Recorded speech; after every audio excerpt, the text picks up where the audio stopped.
সারা ভারত বিজ্ঞান ও যুক্তিবাদী সংস্থার তরফ থেকে শ্যামনগরের রবীন্দ্র ভবনে আয়োজন করা হয় যুক্তি চিন্তন উৎসব, যেখানে বিভিন্ন বিজ্ঞান ও যুক্তিবাদী সংগঠনের প্রতিনিধিরা বক্তব্য রাখে। তো চলুন শুনি। আমি গ্লোবাল গ্রিন ফোর্সের তরফ থেকে কিছু বলতে চাই। এখানে যুক্তি ও বিজ্ঞান রাষ্ট্রের ভূমিকা নিয়ে আমার আগে যারা বক্তব্য রেখেছেন তারা যথেষ্ট যুক্তিযুক্ত বক্তব্য রেখেছেন। আমি এই সমস্ত কিছুর অনেক বুঝতে পারলাম না যে এইগুলোকে আমি ভাববো কি করে, কারণ এগুলো প্রত্যেকটাই সত্যি এবং প্রত্যেকটা মুহূর্তে আমরা এটা দেখতে পাই। আমি কিছু বাস্তব কথা বলি। তার মধ্যে হচ্ছে আমি একজন নিজে টিচার। এখানে বারবার শিক্ষার কথা বলা হয়েছে যে শিক্ষাকে ধ্বংস করা হচ্ছে। রাষ্ট্রকে কিভাবে আমি এখানে সংজ্ঞায়িত করব? আমার কাছে যদি শিক্ষা না থাকে, আগামী প্রজন্মকে আমি কিভাবে জানাবো যে বিজ্ঞান কি? বিজ্ঞান আর এখানে প্রযুক্তির কথা বলা হয়েছে। যদি বিজ্ঞানের সাথে আমি সংস্কৃতিকে যুক্ত করতে পারতাম সঠিকভাবে, তাহলে হয়তো বিজ্ঞানকে আমরা সঠিকভাবে উপস্থাপন করতে পারতাম।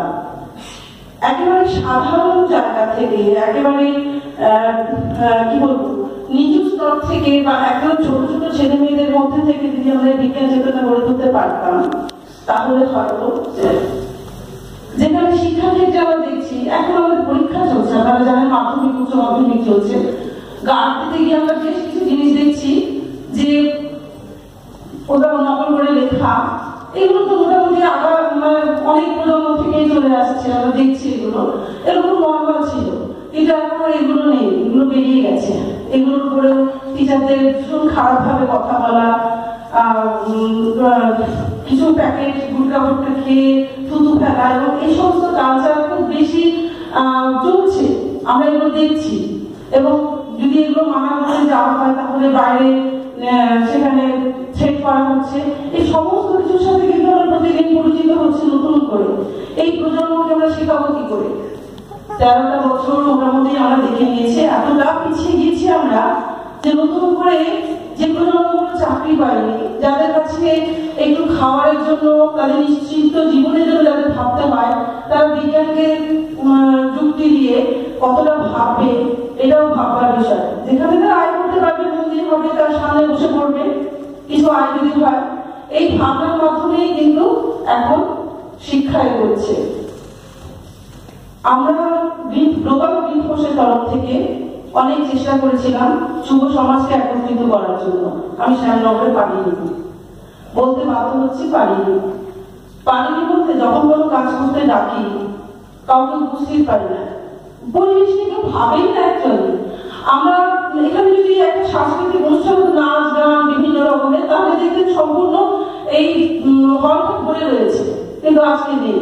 কারণ এই চিন্তা ভাবনা গুলো তৈরি করতে অনেক বেশি পরিশ্রম লাগে, অনেক শিক্ষা লাগে। এই শিক্ষাগুলো এখনকার তরুণ সমাজের মধ্যে সত্যিই হয়তো বিরল বা তার সময় পাচ্ছে না, বেকারত্বের যন্ত্রণায় ভুগছে। আমরা কাউকেই দায়ী করতে পারবো না। তাই আমরা চেষ্টা করেছি স্কুল স্তর থেকে এটা শেখানোর। বিজ্ঞান সচেতনতার মাধ্যমে আমরা অনেকগুলো জিনিস দেখিয়েছি, কিভাবে ভূত কলসি তাতে করে ভূত ধরে কলসি তাতে করে নিয়ে এগিয়ে যায়, বা এই ধরনের আরো অনেক ছোট ছোট জিনিস আমরা দেখিয়েছি, পরিচয় করিয়েছি। গাছের কি প্রয়োজনীয়তা, এগুলো আমরা করাচ্ছিলাম। আবর্জনা, প্লাস্টিকের দূষণ, কি করে বিজ্ঞানকে আমরা খারাপ ভাবে ব্যবহার করছি, এই সমস্ত কিছু আমরা হাতে কলমে এবং বইতে শেখাই। এগুলো তো রয়েছে গঙ্গার। যুক্তি চিন্তন উৎসবে উপস্থিত অন্যান্য প্রতিনিধিরা আর কি বক্তব্য রাখলেন তুলে ধরবো অন্য একটি পর্বে।